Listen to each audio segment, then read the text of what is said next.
3월 14번 들고 왔습니다. 결론부터 말씀드리면은 절대로 이 문제는 출제되면 안 됩니다. 이 문제가 평가원에서 왜 출제하지 못하는지, 그럼에도 불구하고 여러분들이 이 문제에서 얻어갈 건 무엇인지 싹 다 정리해서 이 영상에서 말씀드리겠습니다. 구독과 좋아요 눌러주시면 감사하겠습니다. 먼저 이 조건을 해석해야 되는데, 요 x1이 x2보다 크다라는 표현이 교과서에 증가 감소할 때 많이 나오죠. 그게 머릿속을 싹 스치는 거예요. 그래서 증가와 감소라는 개념을 쓰기 위해서 우변의 식을 좌변으로 넘겨서 인테그랄 x1부터 x2까지 dt가 0보다 크다, 이렇게 우변의 식을 좌변으로 이항해서 하나의 인테그랄로 묶이도록 변형을 해주는 겁니다. 그런데 이거를 왜 증가 감소로 해석할 수 있냐 하면은, 교과서에서 a부터 b까지 fx의 정적분은 그 부정적분인 큰F b 빼기 큰F a, 요렇게 정의하고 있어요. 그래서 이 식이 큰F x를 인테그랄 그대로 가져와서 dt, 요렇게 정의를 해버리면 요 식이 사실은 fx2 빼기 fx1이 0 이상이다. 즉 x2가 x1보다 크면 라지 fx2가 라지 fx1보다 크다. 그러니까 이걸 다시 쓰면 라지 fx가 증가하는구나. 왜냐하면 요게 x가 커질수록 라지 fx의 값도 커진다, 요 뜻이잖아요. 그러니까 증가한다죠. 근데 라지 fx는 미분 가능한 함수란 말이에요. 미분 가능한 증가 함수의 도함수는 0 이상이죠. 근데 부정적분의 도함수는 뭐야? 그냥 알맹이 원함수잖아요, 원함수. 그래서 인테그랄 안에 있는 거 그냥 가져오면 되죠. 얘가 0 이상이다. 그러니까 박스 조건이 모든 실수 x에 대해서 라지 f'x가 0 이상이 되도록 하는 a의 범위가 마이너스 1 이하 또는 3 이상이다. 요런 조건이 이제 박스 조건인 거죠. 그러니까 지금까지는 박스의 x1, x2라는 복잡한 조건을 라지 f'x, 요 함수가 항상 0 이상이 되도록 하는 a의 범위를 찾으라는 조건이구나, 이렇게 단순한 조건으로 우리가 바꿔버린 거죠. 여기까지는 사실은 교과서적으로 괜찮은 과정이에요. 물론 막 엄청 훌륭하진 않지만. 그래서 만약에 여러분이 요 과정이 힘들었다, 저는 이건 과실 비율 8대2, 학생 8, 문제 2, 그러니까 개념 공부, 기출 공부 이런 걸 해야 되는 겁니다. 근데 요 이후 과정은 약간 문제의 과실이 있는 것 같아요. 왜냐하면 이 문제를 출제할 때 출제자가 의도한 최단풀이가 fx와 그 접선의 방정식의 식으로 이렇게 이항을 해서 식을 쪼개는 걸 의도했거든요. 근데 질문 하나 하겠습니다. 왜 이렇게 쪼개야 되는 거죠? 이러면은 학생들이, 아니 이거 접선이 있는데 접선이 익숙하니까 그냥 그렇게 넘기면 되는 거 아닌가요? 이렇게 답할 거란 말이에요. 이런 거를 저는 그냥 경험칙 뭐 이렇게 부르거든요. 일단 변형해본다 이거죠. 익숙한 형태로. 근데 예를 들어 뭐 얘만 넘긴 이거는 왜 안 익숙하죠? 아니 이 식도 수학2 문제 진짜 많이 나오잖아요. 근데 왜 이렇게 변형하면 안 되냐고. 수능은 과정 중심 평가라서 과정이 정당하고 뭔가 이유가 있어야 보상을 받도록 문제를 설계하거든요? 그런데 이건 교육청 시험이라서 사실은 일반적으로 권장하지 않는 아무 이유 없이 변형하는 행동인데도 이득을 보게 설계되어 있다고. 그래서 아마도 대부분 이렇게 식을, 접선을 잘 넘겨서 너가 식을 잘 해석했어야 됐다, 이렇게 문제 타신 부분마저도 여러분의 탓으로 돌리면서 교훈을 얻어갈 텐데, 그러면 평가원 문제에서 손해를 본다고. 교육청이라서 요런 풀이가 의도인 거예요. 이거는 진짜 저를 믿으셔도 좋아요. 요렇게 하고 나서도 문제인데, 부등식이 지금 fx가 접선보다 크도록 하는, 즉 위쪽에 있도록 하는 a의 범위를 찾아라 뭐 그런 거잖아요. fx를 그려놓고 a에서의 접선을 이렇게 쭉 그려보면서 곡선이 정말 어디에서 위에 있는가 막 이런 걸 찾거든요. 그래서 이 공통접선 기준으로 a가 왼쪽에 있으면 곡선이 접선보다 항상 위에 있죠. 그쵸? 그래서 딱 공통접선이 되는 점 기준으로 오른쪽으로 가면은 곡선이 접선보다 아래에 있는 부분이 생기다가 이번엔 이렇게 왼쪽에 또 아래에 있는 부분이 생기죠. 그러다가 언제 접선보다 곡선이 항상 위쪽에 있게 되냐면, 다시 공통접선의 접점 기준으로 그 오른쪽이 돼서야 드디어 다시 곡선이 접선보다 항상 위에 있게 되죠. 이렇게 푸는 거란 말이에요. 근데 이 과정의 문제가 뭐냐면, 이 과정이 생각보다 엄청 긴가민가 하다는 거예요. 그림을 이렇게 잘 그린 사람은 박스 조건에 만족시키는 경계가 공통접선인 게 잘 보이거든요? 그쵸? 근데 약간 애매하게 이렇게 사참수를 그려놓은 사람은, 아 이게 공통접선이지 좀 헷갈린단 말이에요? 그러면 이거 운빨이죠. 시험장에서 내가 운 안 좋으면 이거 그렸을 수도 있는 거잖아. 그래서 커뮤니티 같은 데 보면은 제일 많이 올라오는 질문이 그거예요. 왜 변곡접선이 답이 아닌가요? 변곡접선이 그거보다 오른쪽으로 가면 곡선이 위로 오는 것 같잖아. 근데 여기에 곡선이 아래 있는 부분이 있거든. 그래서 조건이 안 만족되는 거거든요. 그러니까 이거 공통접선을 발견하는 게 그림에서 좀 긴가민가 하다 이거예요. 두 번째는 교육과정 상의 문제인데 접선과 곡선의 위치 관계를 보는 거 있잖아요. 요게 사실은 수학2의 내용이 아니에요. 수학2가 아니라 미적분의 볼록성이란 개념이 있거든요. 그래서 이런 이유로 평가원 문제가 만약에 이런 비슷한 세팅을 냈다라고 한다면 어떻게 해서든지 제가 지금부터 소개하려는 풀이를 더 유리하게 해줬을 거예요. 이 풀이의 시작은 딱 들으면 납득할 수밖에 없어요. 지금 이 박스 조건은 모든 실수 x에 대해서 다음과 같은 부등식을 만족하는 a의 범위를 찾는 거죠. 부등식은 교육과정상에서 그래프를 그려서 해결하라고 되어 있어요. 자, 그래서 그려야 하는 요 함수를 hx라고 일단 두겠습니다.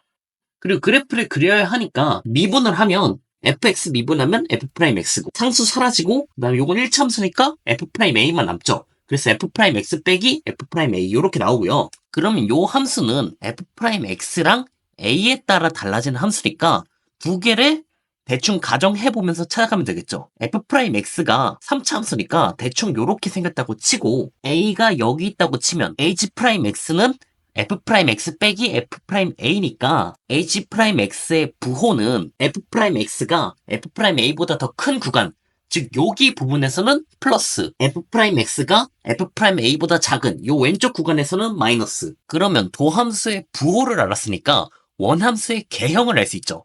hx의 개형을 그려봅시다. 도함수가 마이너스에서 플러스니까 hx의 그래프는 a까지는 감소하다가 증가 이렇게 되겠죠.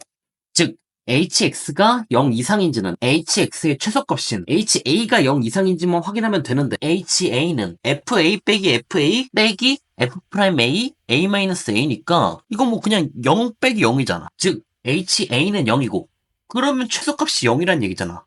그럼 hx는 항상 0보다 크겠지. 그쵸? 오케이 하나 해봤으니까 다른 쪽으로 옮겨가면 되겠죠.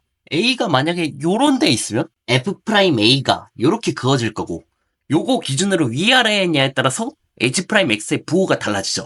그러니까 여기는 h'이 음수인 곳, h'이 양수인 곳, h'이 음수인 곳, h'이 양수인 곳 이렇게 되죠. 그러면 hx의 개형이 감소, 증가, 감소, 증가죠. 아까랑 달리 이번 상황은 극소값이 두 개여서 x는 a에서 최소인지 아니면 저 오른쪽 값에서 최소인지 그게 확실하지 않단 말이에요. 근데 뭐가 최소일 것 같아? x는 a에서 최소일 것 같죠. 왜냐하면은 원함수에서 증가하는 양은 도함수의 정적분 값이란 말이에요. 다시 말해서 hx가 이 구간에서 얼만큼 증가했냐. 즉 이 길이는 요 넓이만큼 증가한 거죠. hx가 얼만큼 감소했냐는 요 넓이만큼 감소한 거죠. 두 넓이 중에 뭐가 더 커요? 이쪽이 더 크잖아. 그러니까 더 많이 증가하고 조금 감소했으니까 ha가 최소인 거죠. ha는 0이니까 이번에도 박스 조건을 만족시키는 a의 값이다. 그쵸? 근데 만약에 a가 여기 있으면 이번에는 증가하는 양보다 감소하는 양이 더 크죠? 그럼 hx의 개형이 감소하다가 조금 증가하다가 많이 감소하고 다시 증가 이렇게 되는데 ha가 0이니까 이번에는 hx가 0보다 작아지는 부분이 생겨요. 왜 그랬을까? ha는 0인데 a에서 올라간 것보다 더 많이 내려가 버렸으니까 음수인 부분이 생긴 거잖아. hx가 항상 0 이상이려면 빨간색 넓이가 파란색 넓이보다 더 커야 되는데 a가 요렇게 올라오면 빨간색 넓이가 점점 줄어들잖아. 그러면 hx에서 오른쪽 극소값이 점점 작아지죠. 그리고 빨간색과 파란색의 넓이가 딱 같아지는 요 시점에 a에서 올라간 양과 내려간 양이 같다. 그런데 ha는 0이니까 두 극소값이 모두 0이고 그 이후부터는 0보다 작은 게 생긴다. 그러니까 넓이를 2등분하는 선의 왼쪽 끈보다 더 작은 값들은 부등식을 항상 만족시키는 a의 값이 된다고. 이거를 만족시키는 a의 범위가 마이너스 1보다 작은 거 또는 3보다 큰 거 뭐 이렇게 돼 있잖아요. 그러면 여기가 마이너스 1 아닐까? 3은 뭘 것 같아. 요거 맨 오른쪽 끈이 3 같지 않아요? a가 f'x 그래프의 오른쪽이잖아요. 그러면 ha는 0이니까 hx가 0 이상이 되려면 그림에서 보듯이 올라간 것보다 내려간 게 더 많아야 되죠. 즉 빨간색 넓이가 파란색 넓이보다 작아야 되죠. 아까처럼 그림으로 보여드리겠습니다. A가 쭉 감소하면 빨간색 넓이가 아직까진 파란색보다 작다가 딱 이등분선의 오른쪽 실근에 왔을 때 그때 기점으로 빨간색 넓이가 커지면서 HX가 음수인 부분이 생겨버리죠. 그러면 흑스 조건이 어떻게 해석되는 거예요? F'X 그래프의 위아래 넓이가 같아지는 이등분선을 쫙 그었을 때 왼쪽에 있는 값이 마이너스 1, 오른쪽에 있는 값이 3이구나. 이렇게 되는 거죠. 여기까지 하면 해석이 끝났고 이제 계산만 남은 거예요. 이거 계산도 사실 좀 설계를 하면서 해야 되는데 F4를 구해야 되는데 F1이 주어져 있고 F'X에 대한 정보를 우리가 박스 조건으로부터 뽑아낸 상태 그리고 묻는 값은 F4니까 F'X를 이용해서 구하는 거죠. 아, F4는 1부터 4까지 F'X dx 플러스 F1을 구하면 되겠다. 이렇게 설계하는 거예요. 그러면 F1은 15죠. 요거 대입해요. 그리고 나서 F'X식을 결정해야 되는데 F'X 그래프가 Y는 F'-1과 만나는 요 세 점의 X좌표가 마이너스 1, 알파, 3이라는 거니까 F'X 빼기 F'-1은 X 플러스 1, X 마이너스 알파, X 마이너스 3 이렇게 식을 세울 수 있죠. 근데 요 직선이 넓이를 이등분하는 직선이었잖아요. 그래서 인테그랄 마이너스 1부터 3까지 X 플러스 1, X 마이너스 알파, X 마이너스 3, dx는 0이다. 요걸 통해서 알파의 값을 구하고 나머지 하나 F'-1의 값은 F'1은 1이라는 요 조건을 우리가 아직 안 썼으니까 여기에서 구해오면 되겠다. 이렇게 생각하는 겁니다. 그렇게 하고 보면은 요 넓이가 같으니까 왠지 요 중간에 있는 값이 마이너스 1과 3의 평균인 1일 것 같지 않아요? 물론 이건 못 발견했다고 막 잘못은 아니에요. 왜냐하면은 3차함수의 대칭성 이런 건 교육과정이 없어가지고 요 세 평가원이면 요런 계산 방식을 제 1번 풀이로 내진 않았을 것 같아요. 근데 뭐 어쨌든 문제가 이렇게 출제됐으니까 요 중간에 알파가 1이다. 그러면 F'1은 1이란 값이 조금 다르게 보이죠. 그러니까 F'-1과 F'1이 같잖아요. 그러니까 요 식에서 F'-1을 1로 바꿔버리면 되죠. 그러면 F'X식이 요렇게 구해졌으니까 이거 다시 요 식에 대입을 해서 계산하면은 답이 나온다. 그래서 요 문제가 사실은 좀 여러모로 문제가 많은 문항이에요. 제가 봤을 때는. 근데 그런 문항을 가지고 여러분들이 공부한다고 했을 때 이항을 하지 못해서 잘못했다. 아니면 접선을 막 옮겨가면서 이렇게 관찰했어야 된다. 그렇게 반성을 할까봐 제가 영상을 찍었거든요. 근데 평가원이라면 무조건 교과 개념에서 오는 풀이 있잖아요. 제가 한 대로 부등식은 그래프의 개형을 그려 풀이한다. 그래프의 개형을 그리려면 미분을 해야 된다. F'X와 A에 의해서 결정되는 함수이므로 그걸 적당히 가정해서 예시를 들어 관찰해본다. 요 정말 당연한 논리 있잖아요. 요렇게 풀리도록 평가원이 출제했을 거라고. 여러분들 교육청 문제 풀 거 아니잖아. 지금 이 문제에서 당장은 조금 오래 걸리는 풀이긴 하지만 교과 개념에 의해서 푸는 방법을 연습해야겠다. 요렇게 생각을 하는 게 옳습니다.